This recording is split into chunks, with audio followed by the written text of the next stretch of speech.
اللہ تعالیٰ نے جب قیامت کے دن روزہ دار اٹھیں گے تو ان کے منہ سے خوشبو جائے گی، اور یہ اس بات کی نشانی ہوگی کہ یہ دنیا میں کثرت سے روزے رکھتے تھے، منہ سے خوشبو جائے گی، یہ نشانی ہوگی روزے دار کی۔ روزہ ایک ایسی چیز ہے، اللہ کے نبی صلی اللہ علیہ وسلم فرماتے ہیں کہ 5 چیزیں ایسی ہیں جو اللہ تعالیٰ نے میری امت کو عطا فرمائی، اور ان میں سے ایک یہ چیز عطا فرمائی کہ لخلوف فم الصائم اطیب عند اللہ من المسک، کہ روزہ دار کے معدے سے جو بدبو آتی ہے بھوک کی وجہ سے، وہ اللہ کے نزدیک مشک سے زیادہ ہے۔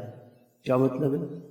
ایک مطلب تو محدثین نے یہ لکھا ہے کہ قیامت کے دن اس بدبو کا بدلہ بھی خوشبو سے ملے، قیامت کے دن اس منہ کے بدبو کا بدلہ بھی خوشبو سے ملے۔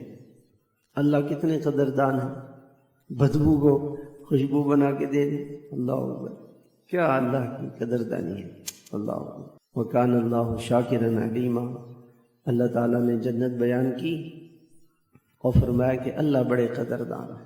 چھوٹی سی نیکی کرو، ایک ذرے کے برابر بھی، اللہ تعالیٰ اس کی بھی قدر کرتا ہے۔ حدیث میں آتا ہے کہ ایک شخص جا رہا تھا، راستے میں ایک ٹہنی تھی، اس نے راستے کو بند کیا ہوا تھا، اس نے وہ راستے سے ہٹا دیا، اللہ نے اس کی مغفرت کر دی، اللہ نے اس کو جنت دے دی۔ اللہ بہت قدردان، اپنے بندوں پہ بڑے مہربان۔ تو بدبو کا بدلہ خوشبو سے ملے۔ اور دوسرا مطلب محدثین نے یہ لکھا ہے کہ قیامت کے دن جب روزے دار اٹھے گا تو اس کے منہ سے خوشبو آئے گی۔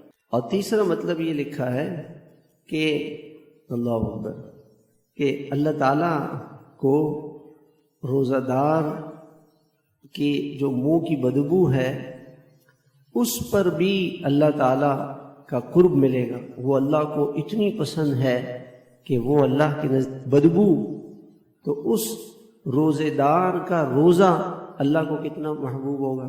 جب اس کے بدبو کی اللہ کی قیمت ہے تو روزے کی کیا قیمت ہوگی۔